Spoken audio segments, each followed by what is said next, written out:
नमस्कार दोस्तों, मैं पंकज वर्मा आप सभी का स्वागत करता हूं। हम लोग पढ़ रहे हैं भारत का भूगोल और भारत के भूगोल के संदर्भ में हमने पिछले वीडियो में भारत की जलवायु के संदर्भ में बात किया था। भारत की जलवायु के अंतर्गत भारतीय मानसून के बारे में हम लोग पढ़ चुके हैं।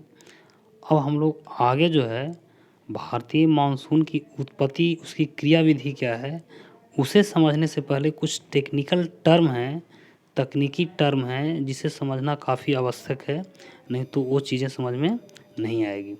तो हम आप लोगों को आज कुछ तकनीकी टर्म के बारे में बताएंगे। और ऐसा नहीं कि वो तकनीकी टर्म होगा जो बिल्कुल अलग होगा, उसका कोई और एग्ज़ाम से कोई मतलब नहीं होगा, ऐसा नहीं है। वो भी आप पढ़े होंगे, बस उसको हम एक स्वरूप प्रदान करेंगे, आप उसके बारे में निश्चित ही जानते होंगे, है ना। तो आइए इसे समझने का प्रयास करते हैं, उन तकनीकी टर्म क्या क्या हैं। तो आज हम उन तकनीकी टर्म के संदर्भ में आज हम बात करेंगे वायुमंडलीय दाब के बारे में। और वायुमंडलीय दाब के कारण जो पृथ्वी पर पाई जाती है वायु दाब पेटियाँ, उसके बारे में बात करेंगे। तो आइए हम सीधा आते हैं अपने टॉपिक पे। तो वायुमंडलीय दाब के संदर्भ में क्या क्या हम पढ़ेंगे, इसको आपको हम बता दे रहे हैं आगे। इसमें इसकी परिभाषा जो कि आप ऑलरेडी पहले से जानते होंगे। इसके बाद अगर हम इसमें बात करें तो वायुमंडलीय दाब का वितरण की बात करेंगे, कहाँ दाब ज़्यादा होता है, कहाँ कम होता है, और उस वितरण के संदर्भ में एक क्षैतिज वितरण और ऊर्ध्वाधर वितरण। इसके बाद हम इसमें एक जो इम्पोर्टेंट, जो यही आपके लिए ज़्यादा इम्पोर्टेंट है ना, जलवायु को जानने के लिए वायु दाब पेटियों की अवस्थिति क्या होती है, ये जानना काफ़ी इम्पोर्टेंट है। यानी यही जानने के लिए हम ये सब पढ़ेंगे। और ये वायु दाब पेटियाँ जो है इसलिए पढ़ रहे हैं कि हमको जलवायु बढ़िया से जानना है, जलवायु की उत्पत्ति कैसे होती है, भारतीय मानसून कैसे क्रिएट होता है। तो ये सब चीज़ें जानने के लिए, सब चीज़ों का जानना काफ़ी आवश्यक है। तो आइए बारी बारी से हम चीज़ों पे बात करते हैं। अगर हम वायुमंडलीय दाब की बात करें, वायुमंडलीय दाब किसे कहते हैं, तो आप लोग बचपन से याद करते हो। अगर दाब का परिभाषा कहें तो प्रत्येकांक क्षेत्रफल पर लगने वाले बल को दाब कहते हैं। ये आप 3-4 क्लास से जो है रटते आए होंगे, है कि नहीं। तो यहाँ पे वायुमंडलीय दाब की अगर बात करें तो यहाँ पे इसे कहेंगे वायुमंडल में उपस्थित भारयुक्त गैसों के द्वारा, भारयुक्त गैसों के द्वारा प्रति इकाई क्षेत्रफल पर लगने वाला जो लंबवत बल है, उसको हम क्या कहते हैं, वायुमंडलीय दाब कहते हैं। सिंपल ये चीज़ आपको याद भी होगी। अब आइए इसको समझते हैं, इस परिभाषा को ही यहाँ पे समझते हैं हम। जैसे आप ये देख रहे हैं कि ये जो इलाका है, ये वाला, ये जो क्षेत्र है ये पहाड़ी क्षेत्र है। और धीरे धीरे जो है पहाड़, मतलब कहने का मतलब है कि इस प्रकार से उतरता गया है मैदानी इलाका में, धीरे धीरे परिवर्तित होता गया है। यहाँ ये समुद्री इलाका है ना, सागरीय भाग है। और ये जो आप देख रहे हैं इस प्रकार से, ये मान लिया कि वायुमंडल का जो है क्षेत्र है, यहाँ पे जो है वायुमंडलीय गैसें का आवरण पाया जाता है। तो आप फिगर से देख रहे होंगे कहाँ पे वायुमंडलीय गैसें ज़्यादा है, तो आपको सीधा पता चल रहा होगा कि समुद्रीय भाग पे जो है वायुमंडलीय गैसों का प्रभाव क्या है, ज़्यादा है, ज़्यादा दबाव यहाँ पे होगा समुद्री क्षेत्र में। वहीं अगर हम पर्वत शिखर की बात करेंगे तो यहाँ पे जो वायु दाब होगा वो क्या होगा, कम होगा, क्योंकि यहाँ पे ऑलरेडी जो है क्षेत्रफल कम है।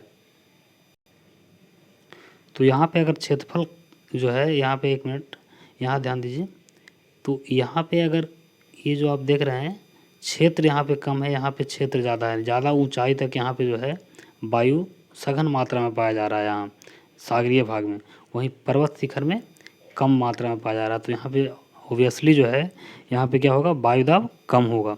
यहाँ जब वायु दाब कम होगा तो ऑक्सीजन की मात्रा भी क्या होती है, कम होती है। तो अक्सर आप लोगों ने एक क्वेश्चन सुना होगा कि जैसे जैसे हम ऊंचाई पर बढ़ते हैं तो ऑक्सीजन की मात्रा घटते जाती है। ऑक्सीजन की मात्रा घटने का मतलब वहाँ पे वायु दाब घटते जाता है। यानी हम अगर माउंट एवरेस्ट पे चले जाएं, है कि नहीं, तो वहाँ पे वायु दाब क्या हो जाएगा, कम हो जाएगा। तो ये सिंपल चीज़ आप समझ गए होंगे। इसको हम इस रूप से प्रदर्शित भी कर सकते हैं कि ऊंचाई में वृद्धि होगी, है ना, ऊंचाई में वृद्धि होगी तो गुरुत्वाकर्षण बल का प्रभाव वहाँ पे क्या होगा, कम होगा। जब गुरुत्वाकर्षण बल का प्रभाव वहाँ कम होगा तो वायुमंडलीय सघनता भी क्या होगी, कम होगी। जब वायुमंडलीय सघनता कम होगी तो इसका मतलब वायु दाब में भी कमी आएगा। तो ये चीज़ें आप इसको इस रूप से याद रख सकते हैं। अब हम आइए बात करते हैं इस पे, इसके संदर्भ में थोड़ा सा एक नोट देख लीजिए। पृथ्वी पर क्षैतिज तल पर उच्च वायुदाब, निम्न वायुदाब, कटक तथा द्रोणी जैसे क्षेत्र का विकास होने के कारण यह स्पष्ट होता है कि वायुदाब में ऊर्ध्वाधर वितरण के साथ साथ क्षैतिज वितरण में विभिन्नता ही नहीं जटिलताएं पाई जाती है, यानी जटिलताएं भी है। यानी कहने का मतलब ये आशय हुआ, आगे हम समझ जाएंगे। जैसे यहाँ पे सबसे पहले कि आपको जानना है कि पृथ्वी पर उच्च वायुदाब भी है, निम्न वायुदाब भी है, कटक है, द्रोणी है, आगे सब समझिए। कटक द्रोणी क्या होता है सब समझ जाइएगा, चिंता नहीं कीजिए, है ना। तो ऐसा जब विकास जो हो रहा है सब उच्च वायुदाब, निम्न वायुदाब, कटक द्रोणी का, तो इसमें विभिन्नता तो है ही, जटिलताएं भी है। उन जटिलताओं को समझना ही आपको जलवायु को समझने में सहायता करेगा, है कि नहीं। तो अगर आज इस चीज़ को समझ लेते हैं तो कल हम अगर अगले क्लास में कभी विश्व की जलवायु के बारे में पढ़ाएंगे तो वहाँ पे भी आपको ज़्यादा प्रॉब्लम नहीं होगा, बहुत आसानी से आप चीज़ों को जो है गेन कर लीजिएगा। तो यहाँ पे आप ध्यान दे के आगे बढ़ते हैं, है ना। अब यहाँ पे हमको समझना यह है कि वायु दाब पर जो है यांत्रिक क्रियाओं का प्रभाव क्या होता है उसके बारे में जानने का प्रयास करेंगे। काफ़ी ही तकनीकी रूप से काफ़ी अहम टॉपिक है ना। इस पर थोड़ा सा आप विशेष माइंड लगा करके उसको समझने का प्रयास कीजिएगा। एक बार अगर समझ गए तो फिर आपको लगेगा कि हाँ हम ज्योग्राफी जानते हैं। आपके अंदर एक आत्मविश्वास जो क्रिएट होगा, है कि नहीं, वो कहीं ना कहीं आपके लिए बहुत सकारात्मक साबित होगा लाइफ में। तो यहाँ पे समझने का प्रयास कीजिए। अब यांत्रिक क्रिया का प्रभाव जो है यहाँ पे क्या है, अभिकेंद्र बल का प्रभाव। अभिकेंद्र बल का प्रभाव उत्पन्न क्यों होता है यहाँ पे, पृथ्वी के घूर्णन गति के कारण उत्पन्न होता है। आप इसको इस रूप में समझिए। यहाँ पे वायुदाब पेटियाँ समझना है हमको, यहाँ पे वायुदाब पेटी को समझना है ध्यानपूर्वक। अब देखिए होता क्या है, मान लिया जाए कि आप ऐसे पृथ्वी को इस प्रकार से जो है हम लेते हैं, ये मान लिया जाए पृथ्वी है और ये आपका जो है 0 डिग्री अक्षांश रेखा है, विषुवत रेखा है। ये इस प्रकार से मान लिया जाए कि 30 डिग्री नॉर्थ है, 30 डिग्री 60 डिग्री नॉर्थ है ना, यहाँ पे 90 डिग्री नॉर्थ है। तो ये चीज़ आप समझ रहे होंगे बढ़िया से, ऐसा होता है। इसी चीज़ को हम क्षैतिज रूप में ले लिए हैं, है ना। ये फिगर में जो आप देख रहे हैं, यहाँ फिगर जो बना हुआ है, तो यहाँ पे ये क्षैतिज रूप में है। अब ये क्षैतिज रूप में है तो आप सिंपल देख रहे होंगे कि ये जो है 0 डिग्री, 0 डिग्री का मतलब विषुवत रेखा का क्षेत्र है, विषुवत रेखीय क्षेत्र है। आपको पता है कि विषुवत रेखा पे जो है तापमान मोस्टली जो औसतन तापमान होता है कि नहीं, वहाँ क्या होता है, ज़्यादा होता है। तो जब वहाँ पे तापमान ज़्यादा होगा तो आपको हम पिछले बार वीडियो में बताए थे कि जिस क्षेत्र में तापमान ज़्यादा होगा वहाँ का वायु क्या हो जाएगा, ऊपर आरोहित होगा। यानी कि वहाँ से वायुमंडल से वायु जो है नीचे से धरातलीय क्षेत्र से उठ करके ऊपर के वायुमंडल में आ जाएगा इस प्रकार से। तो जब ऊपर के वायुमंडल में आएगा तो यहाँ पे क्या बन जाएगा, लो प्रेशर बन जाएगा, यानी कि निम्न वायुदाब। लो प्रेशर का मतलब निम्न वायुदाब का क्षेत्र बन जाएगा। अब यहाँ पे देखिए ध्यान दीजिएगा। अब इसे यहाँ पे ऐसा नहीं कि हम 0 डिग्री की हम बात कर रहे हैं, यहाँ पे अगर हम 0 डिग्री की बात कर रहे हैं तो एकदम 0 डिग्री ही समझेंगे। यहाँ पे आपको 5 डिग्री आगे 5 डिग्री पीछे लेना है, समझना है आपको। ये चीज़ आपका खुद का अंडरस्टैंडिंग होना चाहिए कि ऐसा नहीं कि सिर्फ 0 डिग्री पर ही निम्न वायुदाब बनेगा। यानी इसका जो प्रभाव होगा वो 5 डिग्री नॉर्थ में और 5 डिग्री साउथ में। यानी कहने का मतलब है कि यहाँ पे जो लो प्रेशर क्रिएट होगा, ऐसे हम देखिए वायुदाब की पेटियों को यहाँ पे हम इंगित करेंगे 0 डिग्री से ही, है कि नहीं, लेकिन उसका जो प्रभाव होगा ना वो 5 डिग्री नॉर्थ में, 5 डिग्री साउथ में।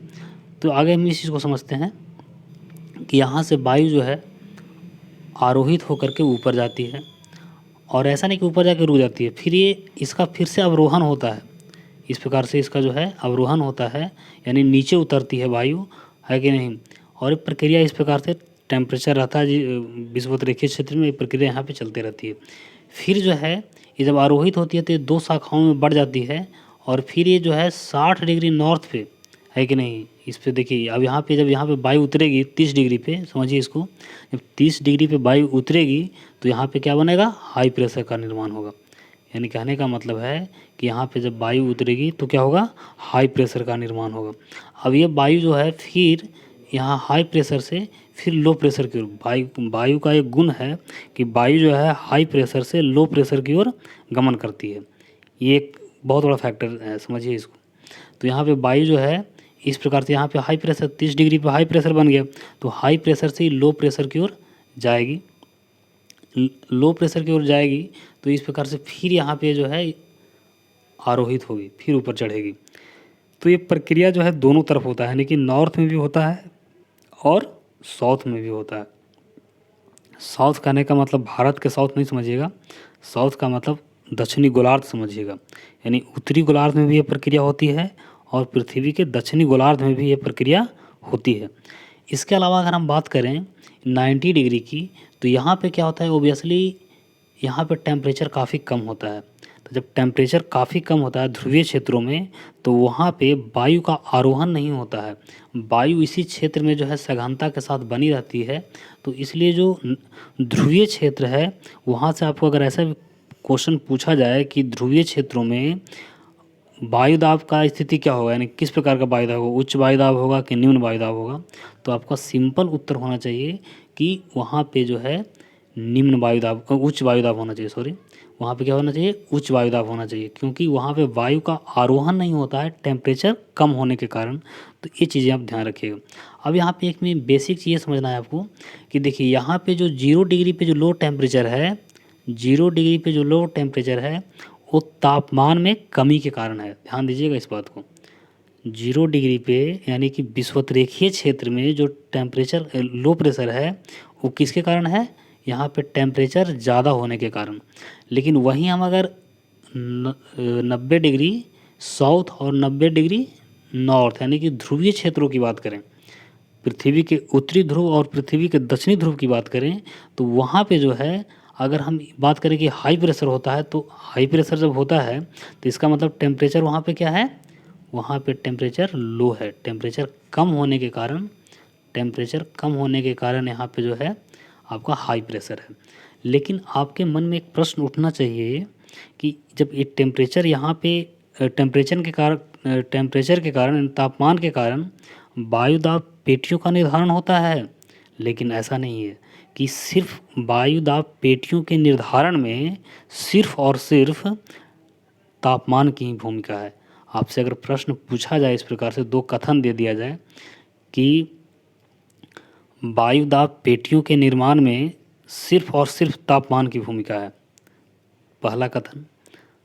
दूसरा कथन अगर दे दे इस प्रकार से कि वायु दाब पेटियों के निर्माण में वायु के आरोहण और अवरोहण की भी भूमिका है, तो कहने का मतलब है कि यहाँ पे आपको ये अंडरस्टैंडिंग हम क्रिएट करना चाह रहे हैं कि आप अपने स्तर से इस प्रकार के क्वेश्चन को जस्टिफाई कर लीजिएगा, सही उत्तर का चयन कर लीजिएगा।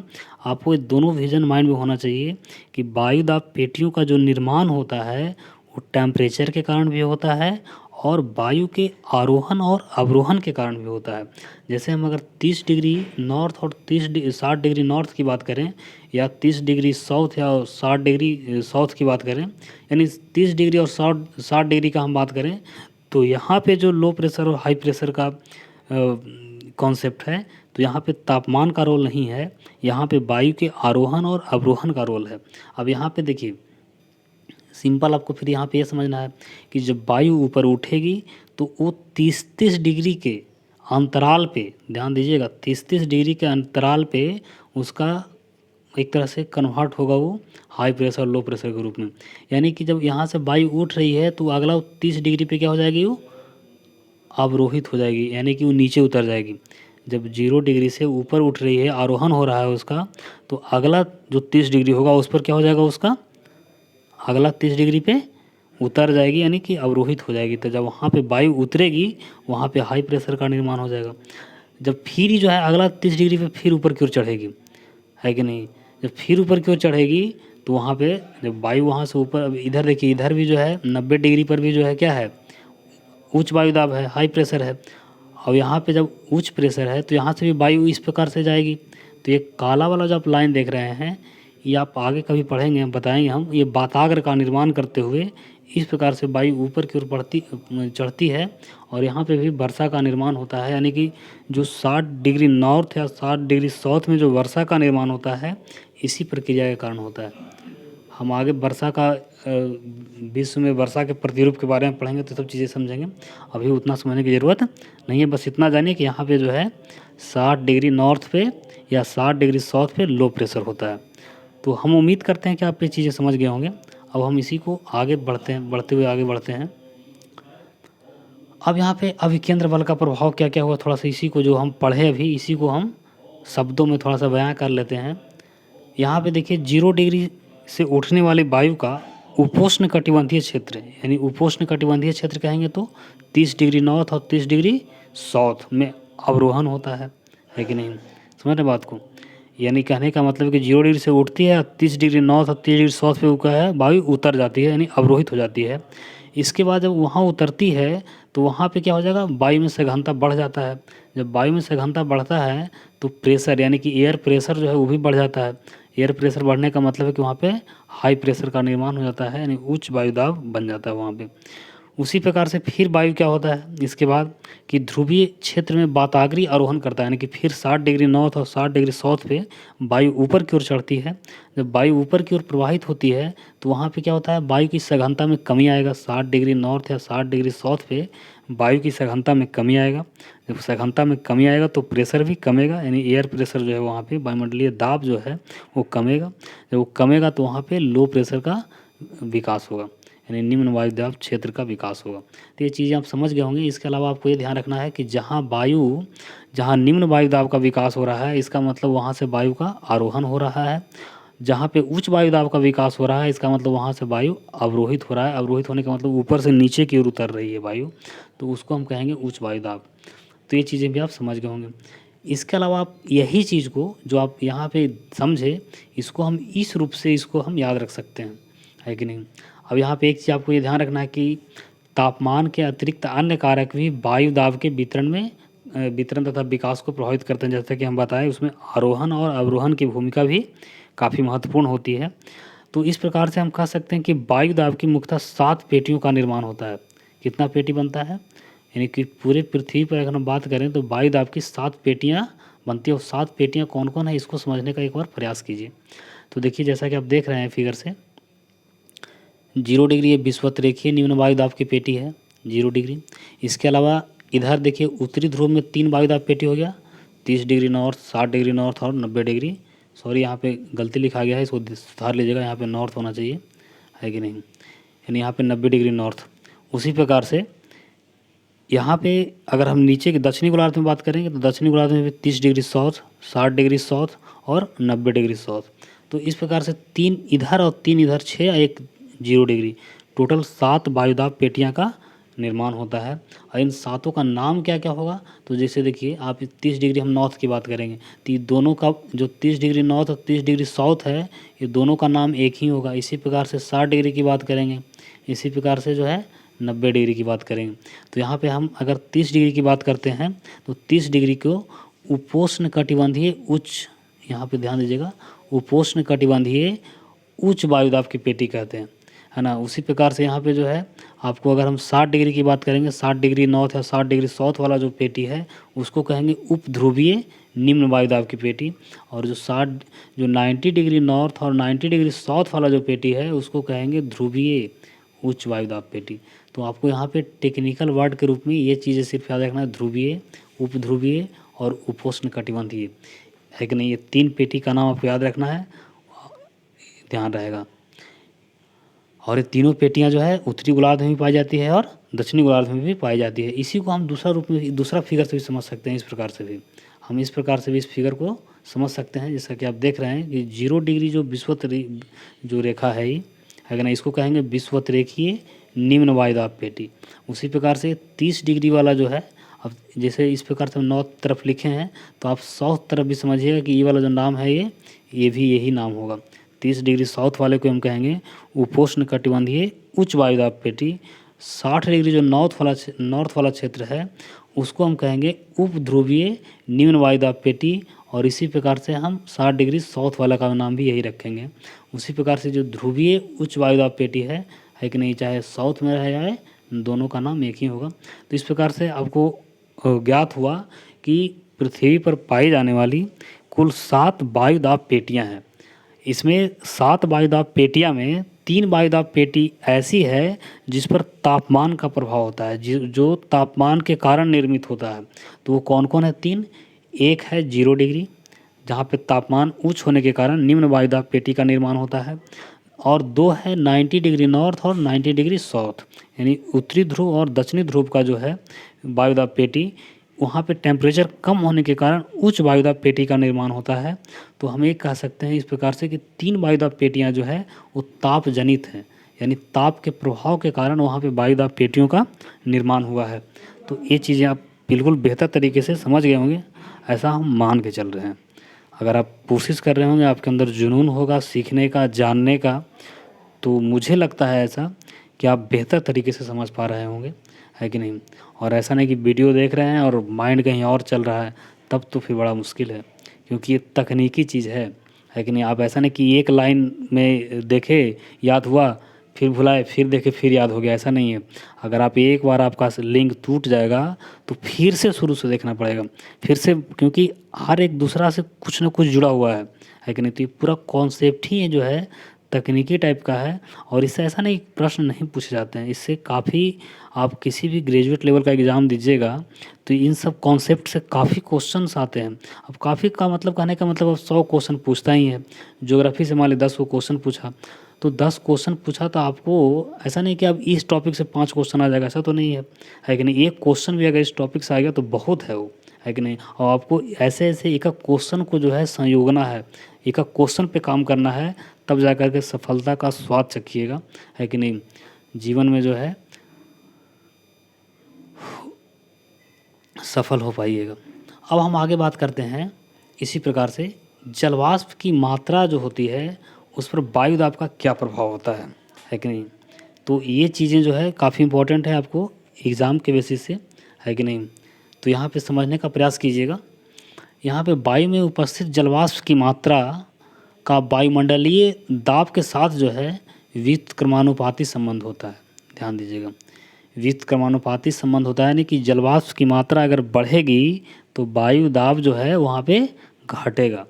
ध्यान दीजिएगा, इसको हम थोड़ा क्लेरिफाई करेंगे आपको। जैसे पिछला बार आप जो पहाड़ और समुद्र वाला पढ़े हैं, वहाँ पे वो अलग सिचुएशन है, वहाँ पे उच्चावच में भिन्नता है।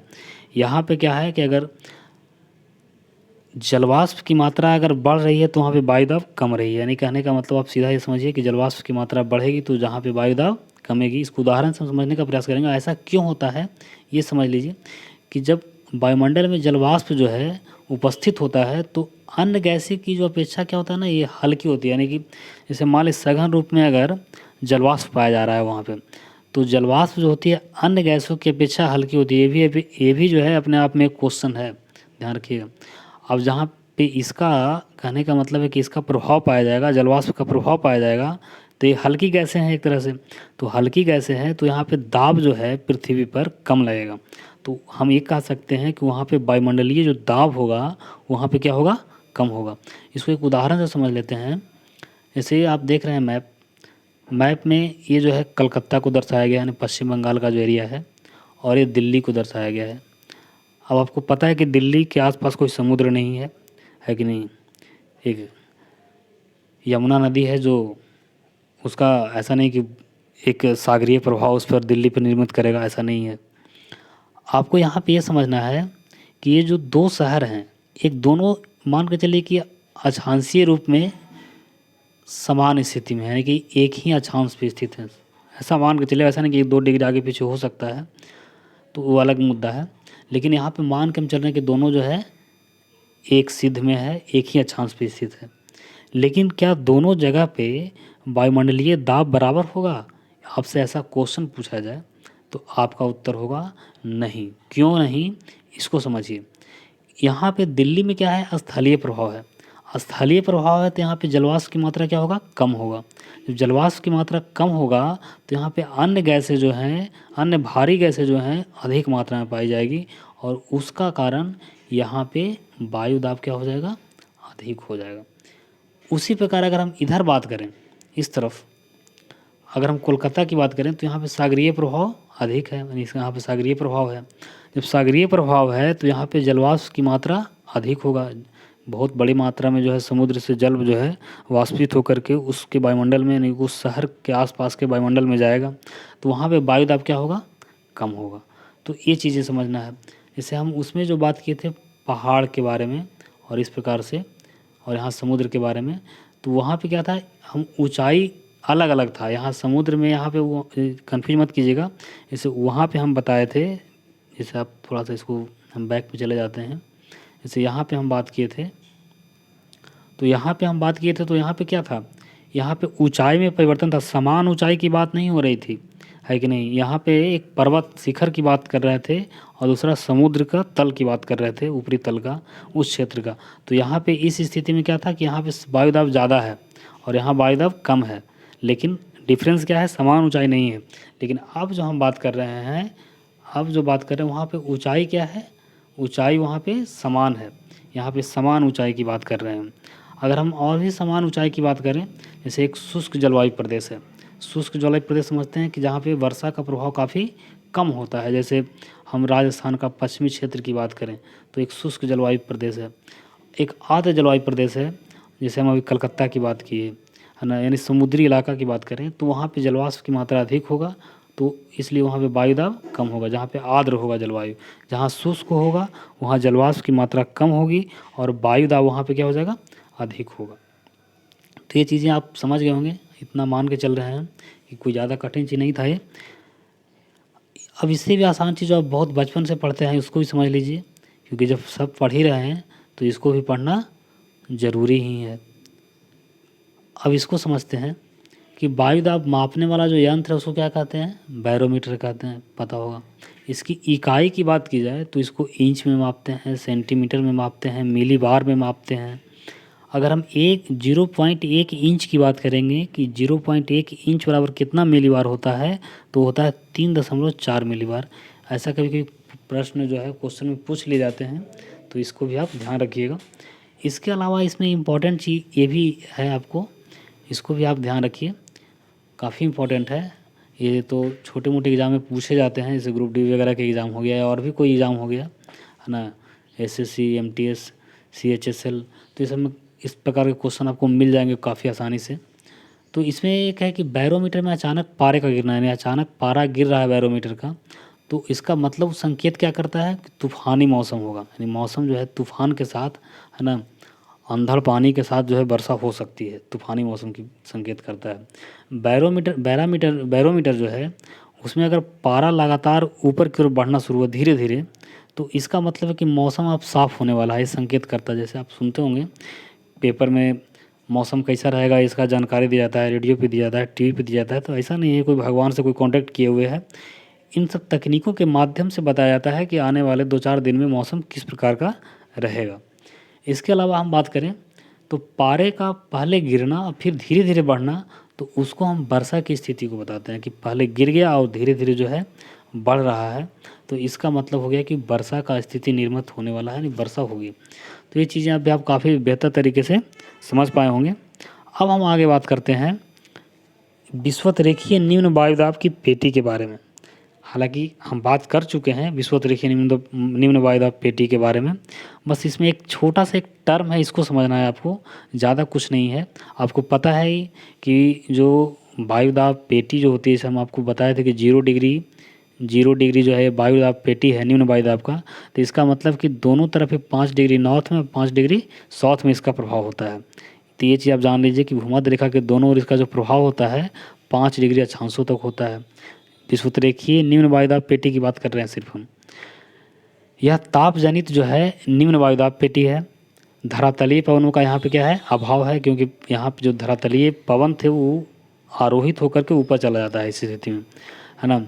अब इसमें टेक्निकल टर्म आपको, यानी कि इसके प्रमुख चीज़ जानना क्या है, इसको इसलिए इसको यहाँ पे बताए हैं हम कि वायुमंडलीय दशा शांत होने के कारण इस पेटी को डोल्ड्रम यानी ITCZ भी कहा जाता है, ध्यान दीजिएगा, लेकिन इसी को ITCZ यानी इंटर ट्रॉपिकल कन्वर्जेंस जोन, इसको कहा जाता है इंटर ट्रॉपिकल कन्वर्जेंस जोन। आप इसको फिगर से भी समझ लीजिए, जैसा कि आप देख रहे हैं ये 0 डिग्री यानी विषुवत रेखीय क्षेत्र है, तो इसके 5 डिग्री नॉर्थ में और 5 डिग्री साउथ में ये जो एरिया होगा इसी को हम ITCZ कहते हैं। यानी कि यहाँ पे हम कह सकते हैं कि विषुवत रेखीय क्षेत्र में ITCZ का प्रभाव पाया जाता है। ITCZ का प्रभाव पाया जाता है, इसका मतलब कहने का मतलब है कि निम्न वायुदाब पाया जाता है वहाँ पे। सिंपल, ये आपको जानना है, इसमें और ज़्यादा कुछ समझने की ज़रूरत नहीं है, बस इतना ही इसमें आपको समझना है। इसके बाद हम अब एक इम्पॉर्टेंट चीज़ बात करेंगे कि वायुदाब जो पेटियां हैं उसका भी विस्थापन होता है। ऐसा नहीं कि अब 0 डिग्री पे है तो 0 डिग्री पे ही रहेगा, 30 डिग्री पे अगर मान लें उच्च वायुदाब है तो 30 डिग्री पे ही रहेगा। जिस प्रकार से पृथ्वी घूम रही है ना, सूर्य का चक्कर लगा रही है, तो उस स्थिति में होता क्या है कि सूर्य का उत्तरायण और दक्षिणायन होता है। यानी सूर्य का कभी प्रभाव जो है कर्क रेखा पे पड़ता है, कभी मकर रेखा पे पड़ता है।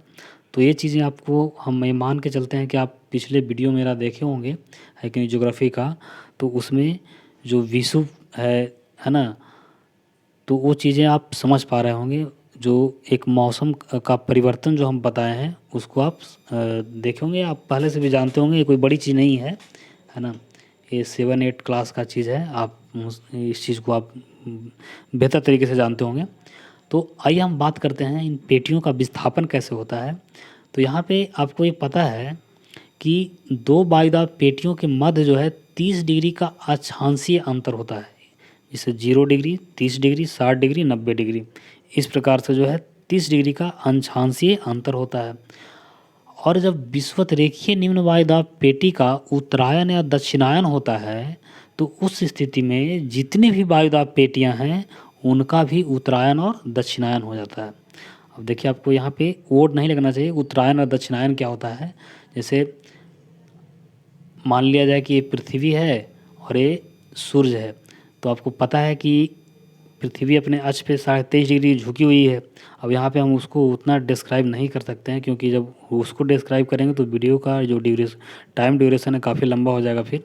तो इसलिए हम मान के चल रहे हैं कि आप नहीं, अगर आपको पता है तो उसका हम लिंक जो है कमेंट में दे देंगे, आप वहाँ से देख लीजिएगा, है कि नहीं, समझ गए। तो आप उत्तरायण दक्षिणायन वहाँ से समझ लीजिएगा, अगर नहीं पता है तो। अब पता है तो अच्छी बात है। अब यहाँ पे समझते हैं कि इसका उत्तरायण दक्षिणायन होने के बाद होता क्या क्या है। जैसे देखिए, आप ये हम एक मैप से आपको समझाने का प्रयास कर रहे हैं। जैसे देखिए, ये जो आप स्थिति देख रहे हैं ना, ये जो आप स्थिति देख रहे हैं, जैसे देखिए 0 डिग्री है, तो आपको पता है 0 डिग्री पे लो प्रेशर होता है, 30 डिग्री पे हाई प्रेशर होता है, 60 डिग्री पे लो प्रेशर होता है और 90 डिग्री पे हाई प्रेशर होता है। तो ये ऐसा स्थिति जो होता है वो विषुवों के समय होता है, विषुवों के समय होता है। लेकिन जब पृथ्वी का यानी सूर्य का जब उत्तरायण और दक्षिणायन होता है, तो इन वायुदाब पेटियों का 15-15 डिग्री विस्थापित हो जाता है। यानी कि जैसे इसको देखिए, जब हम ये बात कर रहे हैं, ये विषुवों की स्थिति है। ये जो स्थिति है किसकी स्थिति है, विषुवों की स्थिति है कि नहीं। यानी विषुवों की स्थिति का मतलब जब सूर्य का प्रभाव जो है विषुवत रेखीय क्षेत्र पे है, यानी 0 डिग्री अक्षांश रेखा पे है, तो उस स्थिति में इसको हम कहते हैं विषुवों का प्रभाव। तो विषुवों की स्थिति में ऐसा होता है कि 0 डिग्री पे जो है लो प्रेशर होता है। लेकिन जब सूर्य का जो है अगर दक्षिणायन हो जाए या उत्तरायण हो जाए, तो आगे हम बात करते हैं सूर्य जब ग्रीष्म अयनांत की बात करते हैं। ग्रीष्म अयनांत का मतलब सूर्य उत्तरायण हो जाए, यानी सूर्य जो है कर्क रेखा पर सीधा पड़े, तो उस स्थिति में क्या होता है, तो उस स्थिति में क्या होता है कि वायु दाब जो पेटियां हैं उसका 15 डिग्री उत्तर की ओर विस्थापित हो जाती है। अब देखिए, इसको 15 डिग्री जब उत्तर की ओर विस्थापित होगी, तो ये जो लो प्रेशर था 60 डिग्री पे, है कि नहीं, 60 डिग्री पे जो लो प्रेशर था वो 45 डिग्री पे चला गया, यानी 45 डिग्री साउथ में चला गया। ये जो हाई प्रेशर 30 डिग्री पे था वो चला गया कितना, यहाँ 15 डिग्री साउथ पे, है कि नहीं, ये चीज़ समझिएगा। तो ये चीज़ आपको समझते रहना है कि ये जो हाई प्रेशर है कि नहीं, वो 30 डिग्री पे था। तो 30 डिग्री जब उत्तरायण की स्थिति हुई, तो ये जो है उत्तर दिशा की ओर 15-15 डिग्री विस्थापित हो गया। इसी प्रकार से जब ये विस्थापित होकर के ये जो स्थिति है 45 डिग्री, है कि नहीं, तो यहाँ पे आप देखिए 60 डिग्री होता क्या होता है, लो प्रेशर होता है। 60 डिग्री लो प्रेशर है, तो 60 डिग्री का जो लो प्रेशर है वो विस्थापित होकर चला गया 75 डिग्री नॉर्थ पे। और यहाँ पे तो उच्च वायुदाब है ही, ध्रुव पर जो है उच्च वायुदाब है ही। तो यहाँ पे क्या हुआ कि जो हाई प्रेशर है कि नहीं, हाई प्रेशर का संकुचन हो गया। तो जो हाई प्रेशर का जब संकुचन होगा तो उसको हम कहेंगे द्रोणी। अब यहाँ पे आपसे क्वेश्चन पूछा जाता है इस प्रकार से कि वायुदाब पेटियों के संकुचन से जो निर्मित होती है कौन, मतलब क्या निर्मित होता है, यानी वायुदाब पेटियों के संकुचन से, है ना, जब उच्च वायुदाब का संकुचन होगा तो वहाँ पे किसका निर्माण होगा, तो वहाँ पे आपको ध्यान रखना है कि द्रोणी का निर्माण होगा, है कि नहीं। तो जैसा आप इस प्रकार समझ गए होंगे, है ना, उत्तरायण की स्थिति में, यानी कि जब सूर्य उत्तरायण होता है उसी प्रकार से दक्षिणायन की स्थिति है, यानी सूर्य जो है शीत अयनांत में दक्षिण की ओर विस्थापित हो जाते हैं, यानी मकर रेखा पर उसका प्रभाव सीधा पड़ता है। उस स्थिति में जितने भी वायुदाब पेटियां हैं जैसे वो जो है दक्षिण की ओर 15 डिग्री दक्षिण की ओर विस्थापित हो जाती है। जैसे जो 60 डिग्री पे जो वायुदाब पेटियां थी वो 75 डिग्री पे चली गई, है ना। जो 0 डिग्री पे थी वायुदाब पेटियां लो प्रेशर, वो कहाँ आ गई, 15 डिग्री साउथ में आ गई। तो इस प्रकार से जो है वायुदाब पेटियों का विस्थापन होता है। तो दक्षिण, जो आपका कहने का मतलब है कि दक्षिणी ध्रुव में HP का यानी हाई प्रेशर का संकुचन होता है। तो यहाँ पे आपकी द्रोणी जो बन रहा है कहाँ बन रहा है, 90 डिग्री साउथ में बन रहा है। जब वही उत्तरायण की स्थिति था तो 90 डिग्री नॉर्थ में बन रहा था, है ना, ऊपर की ओर बन रहा था, है ना। तो ये चीज़ आप समझ गए होंगे। इसी के अलावा अगर हम ये बात करें कि अगर जैसे यहाँ पे बात करें हम, अब यहाँ पे देखिए इस प्रकार से 60 डिग्री जो ये लो प्रेशर था 60 डिग्री, तो ये विस्थापित हो गया 45 डिग्री पे। तो यहाँ पे क्या हुआ कि जो वायु दाब जो यहाँ पे हाई प्रेशर था, है कि नहीं, 90 डिग्री नॉर्थ पे, इसका फैलाव हो गया, यानी कि इसका एरिया बढ़ गया, क्योंकि जो लो प्रेशर 60 डिग्री पे था वो चला गया 45 डिग्री पे। तो 45 डिग्री पे जब चला गया तो इसका एरिया क्या हो गया, बढ़ गया। तो जब इसका एरिया बढ़ा तो इस स्थिति को क्या कहते हैं, कटक। यानी आपसे क्वेश्चन ऐसा पूछा जाए कि किसी वायुदाब पेटी यानी कि उसके हाई प्रेशर में अगर विस्तार होता है, यानी हाई प्रेशर जब ध्रुवों पर हाई प्रेशर का विस्तार हो, ऐसा नहीं कि सभी जगह की बात नहीं करेंगे हम ध्रुवों की बात करेंगे। यहाँ पे ध्रुव टेक्निकल वर्ड वहाँ पे डालना जरूर है क्वेश्चन अगर आप सेट करते हैं तो, या क्वेश्चन सेट किया हुआ मिलेगा आपको परीक्षा में तो वहाँ पे ध्रुवों की बात की जाएगी। यानी ध्रुवों पर अगर हाई प्रेशर का विस्तार होता है कि नहीं, तो उस स्थिति को क्या कहेंगे हम, वो समझिए कटक का निर्मित होता है। तो ये भी आप कटक द्रोणी जो है दो इसमें इम्पॉर्टेंट चीज़ है, इसको भी आप ध्यान रखिएगा। इसके साथ साथ आपको ये ध्यान रखना है कि जब उत्तरायण होगा तो वायुदाब पेटियाँ का 15 डिग्री उत्तर दिशा में जो है विस्थापन हो जाएगा। उसी प्रकार से जब सूर्य का दक्षिणायन होगा यानी मकर रेखा पर पड़ेगा तो उस स्थिति में जो वायुदाब पेटियाँ हैं वो दक्षिण दिशा में 15 डिग्री विस्थापित हो जाएगी। देखिए काफ़ी ऐसा नहीं कि बहुत बोरिंग चीज़ है, काफ़ी आसान चीज़ है, बस आप समझना चाहें तो बहुत आसानी तरीके से इसको जो है समझ सकते हैं। और जब ऐसे ऐसे चीज़ को आप समझ जाइएगा ना तो फिर ज्योग्राफी का जो छोटा मोटा चीज़ है आपके लिए दायां बायां का खेल हो जाएगा, है कि नहीं। आपके अंदर एक कॉन्फिडेंस बिल्ड होगा जो आपको काफ़ी आगे ले जाएगा। आपके अंदर कुछ मतलब आप अगर हो सकता है कि आप कभी बोर हो रहे हैं, कभी कभी लगता है कि आप कुछ नहीं होगा, लेकिन जब चीज़ें आपके अंदर आएगी ना, ये सब चीज़ ज्ञान का भंडार बढ़ेगा तो आपका कॉन्फिडेंस ऑटोमेटिक हाई होगा और आपके अंदर एक जो है ना ऐसा लगेगा कि अब हम उड़ सकते हैं, अब मेरा पंख जो है एकदम बिल्कुल मजबूत हो चुका है। तो ऐसा इसलिए जो है आप मेहनत करके पढ़िए, थोड़ा सा ध्यान एक्स्ट्रा दे के पढ़िए, चीज़ों को लिखिए, लिख करके समझिए, है कि नहीं। नहीं समझ में आता है आप कमेंट कीजिए, बताइए, हम और इससे बेहतर तरीके से समझाने का भी प्रयास करेंगे। तो उम्मीद करते हैं कि ये चीज़ें भी आपको समझ में आ गया होगा। अब यहाँ पे आपको ये समझना है, बस अब लास्ट में ही है, अब लास्ट में आपको ये समझना है कि ये जो वायुदाब पेटियाँ हैं इसका इस प्रकार से अगर विस्थापन होता है, जैसे आप देख रहे हैं, जैसा कि आप यहाँ पे देख रहे हैं इसमें कि इसे 0 डिग्री है, तो 0 डिग्री जो है लो प्रेशर है ही, तो लो प्रेशर होगा तो वायु क्या होता है, हाई प्रेशर से लो प्रेशर की ओर।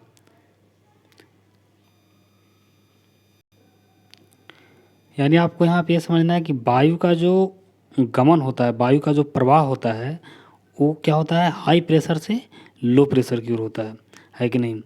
तो ये हम अगले वीडियो में जानेंगे कि वायु का प्रवाह कैसे होता है। आप यहाँ तक इस चीज़ को कंप्लीट करके रखिए, हम बहुत जल्द ही अगले वीडियो में जो है इन सब चीज़ों को डिस्क्राइब करेंगे।